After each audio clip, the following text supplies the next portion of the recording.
Hey everybody, it's Coach Dietrich helping you understand how to score tennis. And if you're a beginner, you're going to find yourself in this position where you might be playing doubles and you're certain of what box you're heading to, but you've forgotten the score.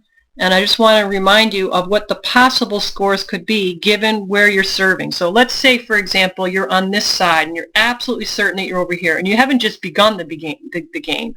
You've been playing a few points and you just lost track. So let's talk about what the possible scores are. We call this he's serving to the deuce court. So what does that mean? Deuce means that you're, either even or somebody's up by 2. So if you're even, the possible scores could be 15-15. Either you're love, which means you've just started. You could be 15 all, which would look like this. You could be 30 all, so in other words, you both have scored 2 points.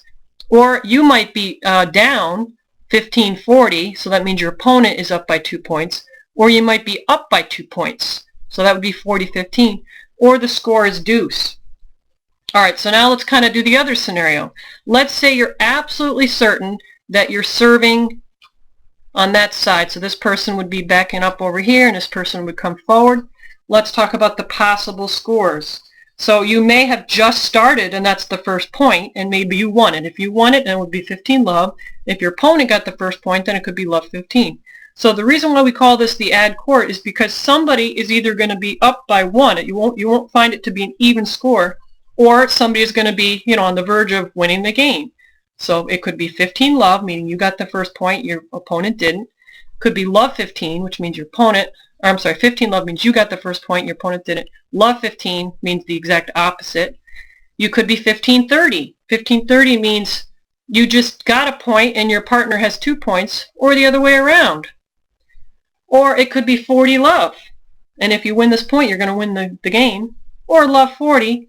Or if you're playing ad scoring, then it's somebody's ad. And if it's your advantage, you would say add in. And if your opponent's, let's say it's the green people's advantage, you would say add out. So in other words, if you're standing over here and you're absolutely certain this is where you're standing, then you wouldn't call out any of these blue scores. And likewise, if you're standing over here and you're absolutely certain that you're serving to that box, then you would never call out one of these red scores. It would have to be one of these blue scores. All right, I hope you found this helpful for scoring. Good luck.